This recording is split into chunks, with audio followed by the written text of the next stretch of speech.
Portanto, me colocar como grande doador e o outro como necessitado reduz a minha possibilidade de tomar tudo aquilo que essa troca permitiu ou permite acontecer.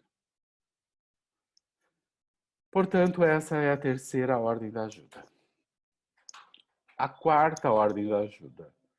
A quarta ordem da ajuda é eu desenvolver uma empatia, não desenvolver uma empatia pessoal com a pessoa, e sim desenvolver uma empatia sistêmica. O que significa isso? Significa que eu não olho para a pessoa, eu olho para a pessoa e atrás dela tudo aquilo ao qual ela pertence. Os pais, os avós, a família, o universo e tudo mais que essa pessoa está inserida, né? Portanto, desenvolver uma empatia sistêmica é a quarta ordem da ajuda. E a desordem nisso seria eu ficar focado na pessoa, só no indivíduo, e desconsiderar tudo aquilo do qual ela faz parte e do qual muitas vezes ela também está a serviço. E a ajuda, muitas vezes, nesse caso, ela só surge quando eu amplio o meu olhar para esse algo maior do qual ela faz parte. Muitas vezes é por ampliar esse olhar e é nessa amplitude desse olhar que eu encontro a resposta ou a solução para aquilo que o outro precisa. Portanto, desenvolver uma empatia pessoal limita a minha compreensão dentro daquilo tudo que essa pessoa está e dentro de tudo aquilo que ela está vivendo. Não podemos esquecer que o indivíduo, embora ele se manifeste como um indivíduo diante de nós, mas ele não é um indivíduo. Ele é parte de algo muito maior. Ele é a manifestação de algo muito maior, que é a sua família e todo os sistemas ao qual ele pertence. Quando eu desenvolvo uma empatia pessoal, eu excluo do meu olhar, eu esqueço, eu não levo em consideração que ele faz parte de algo. Portanto, desenvolver uma empatia sistêmica é reconhecer que, embora essa pessoa esteja ali na minha frente como indivíduo, ela é a manifestação de algo muito maior do qual ela faz parte. E, portanto, essa é a quarta ordem da ajuda. E a quinta ordem da ajuda é eu olhar e amar a tudo e a todos tal qual se apresenta. O que significa isso? Significa que eu incluo, né? Eu incluo dentro desse meu olhar, através desse indivíduo, não só todos aos quais eles pertencem, mas eu também incluo pessoas e coisas que de alguma forma puderam prejudicar ou causar qualquer tipo de dinâmica difícil para essa pessoa ou para essa família ou para esses sistemas. A quinta ordem da ajuda significa eu amo o outro e tudo aquilo ao qual o outro se relaciona e fico de acordo com isso. Eu dou um lugar no meu coração, eu olho através do meu coração com amor, com aceitação para tudo isso. Quando nós unimos essas 5 ordens da ajuda, que é não querer dar além daquilo que eu tenho para dar e além daquilo que o outro necessita. Quando eu me submeto à circunstância exatamente como ela se manifesta.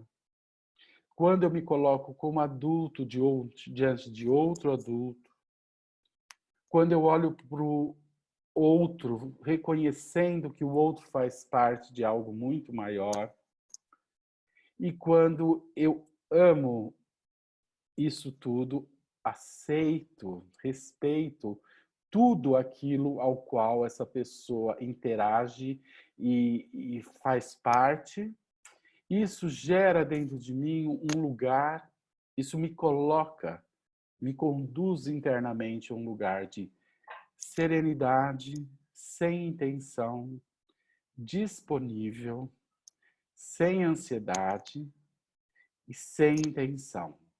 E num espaço de total abertura para me relacionar com tudo exatamente como é.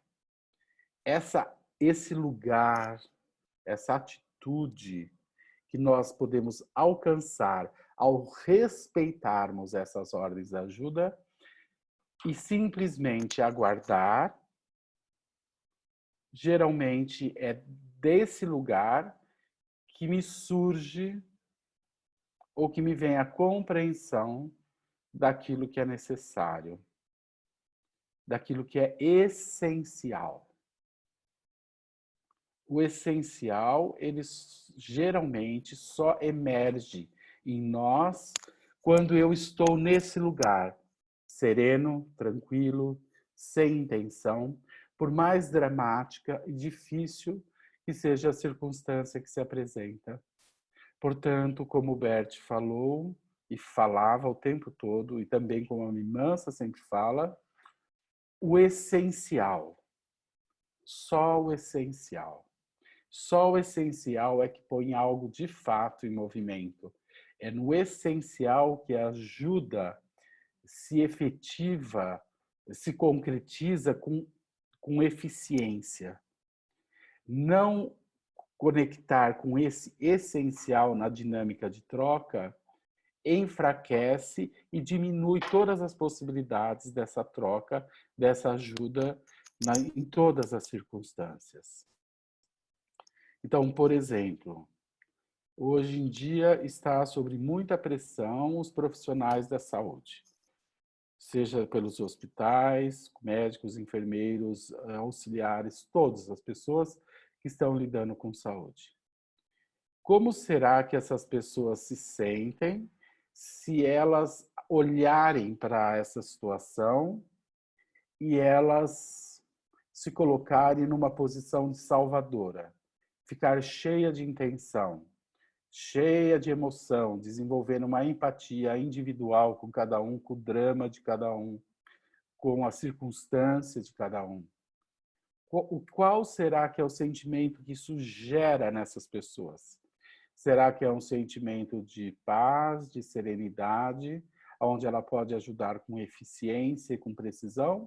Ou será que isso gera a essa pessoa estresse, indignação, sofrimento, angústia e até mesmo um trauma? Porque essas pessoas estão tendo que se relacionar com a morte o tempo todo. Elas estão tendo que se relacionar com o sofrimento das pessoas e das famílias o tempo todo. Elas estão tendo que lidar com a ameaça delas também se contaminarem ou delas também transmitirem para os seus familiares esse vírus. Portanto, a respeitar as ordens de ajuda nessa circunstância é essencial para que a gente se mantenha centrado, forte, sereno e que a gente possa lidar com isso com sabedoria. E o contrário disso pode me levar a estados de muito estresse, de burnout, o que tudo isso também diminui e interfere em todo o meu sistema imunitário. O meu sistema imunológico, ele é totalmente conectado com o meu estado emocional. E situações de estresse ou de constante estresse, isso diminui o meu sistema de defesa. Ele começa a se tornar deficiente, porque no estresse o meu corpo não funciona de forma adequada. Ele entra num estado de funcionamento totalmente distorcido, onde as funções de cada órgão deixam de ser eficientes e efetivas, e toda essa energia, toda essa tensão contrai o meu corpo, toda essa tensão, essa angústia, esse desespero de querer fazer, de querer ajudar, de querer salvar, tudo isso acaba interferindo em todo o meu sistema imunológico, porque o meu corpo deixa de funcionar da sua forma natural. Portanto, respeitar as ordens da ajuda, ela é essencial, inclusive, para que eu possa estar me protegendo e mantendo o meu organismo num processo de funcionamento adequado, e com isso o meu sistema imunológico também vai estar mais preparado para tudo aquilo que for necessário. Portanto, essas são as ordens de ajuda, e isso é extremamente importante, seria muito útil quando a gente respeita isso. Antes de mais nada, para nós. E depois, em consequência, é aí que eu posso ajudar o outro com mais precisão naquilo que é essencial.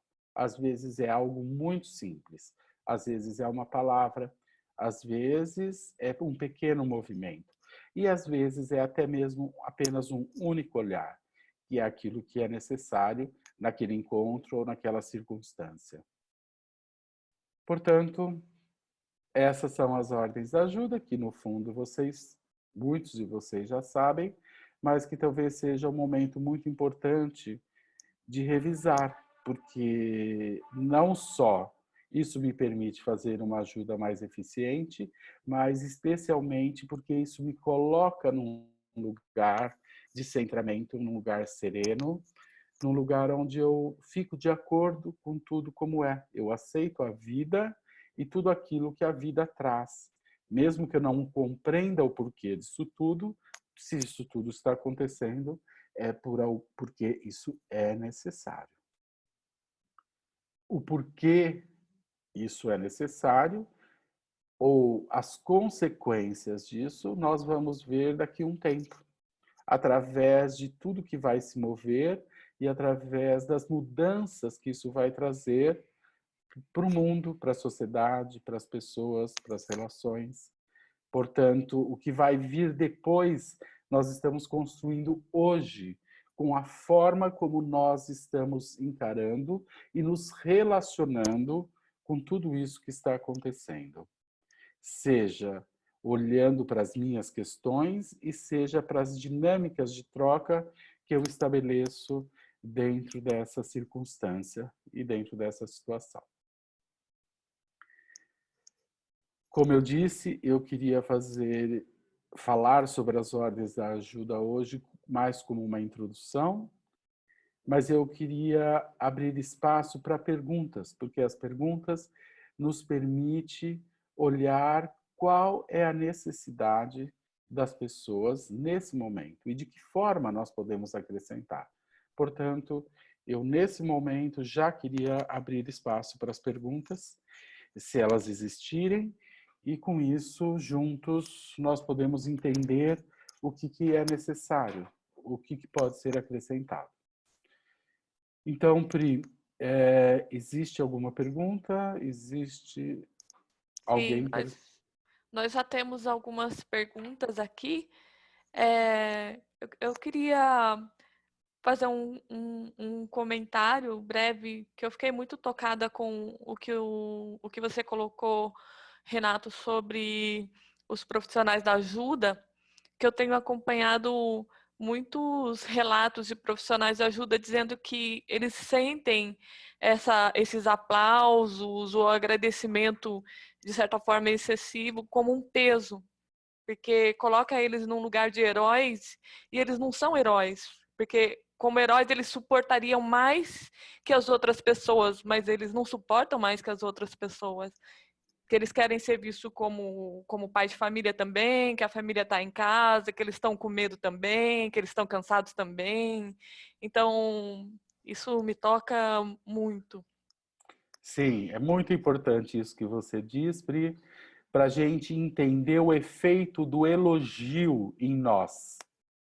O elogio, por mais que as pessoas que os façam queiram prestar uma homenagem, se eu recebo isso de uma forma inadequada, isso se transforma num peso para mim. Portanto, isso é um aprendizado maravilhoso do Bert, quando uma constelação era simplesmente maravilhosa, ele imediatamente terminava e ia para outro trabalho, ele não aceitava entrar nessa dinâmica, sabe, de elogio, de muita festa, de muita celebração. Isso, de fato, é um peso para o ajudador. E quem entra nisso perde força e traz para cima de si um peso. Muito bem observado. Bom, tem uma pergunta aqui, que tem duas perguntas que estão relacionadas com ajuda financeira. Então, eu vou começar com elas. A Larissa pergunta: se alguém da família precisa de ajuda financeira, mas não pede essa ajuda, é certo dá-la mesmo que ela não tenha sido expressamente pedida?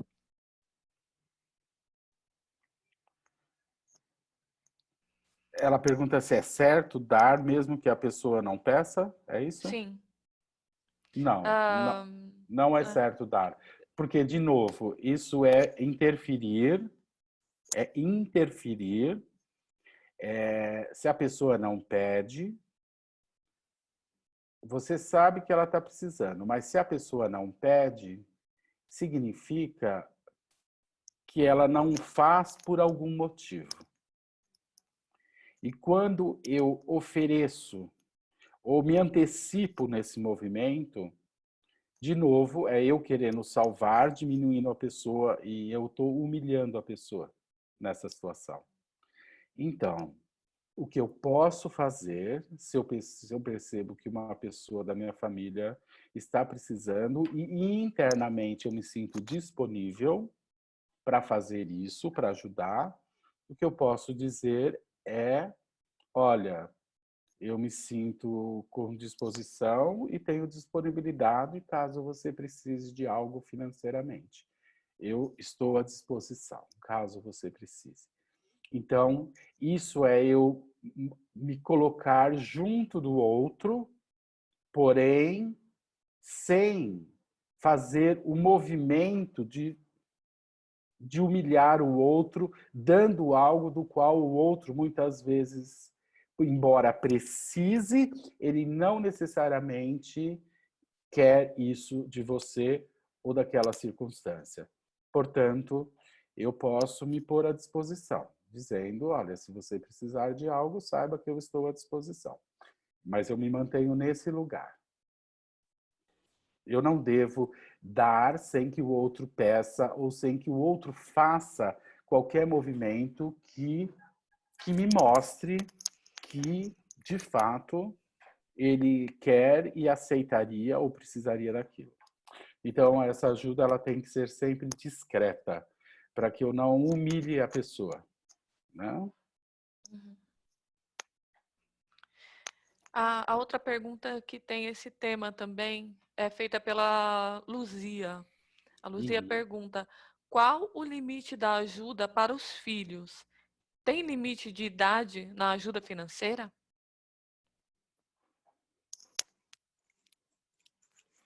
Bom,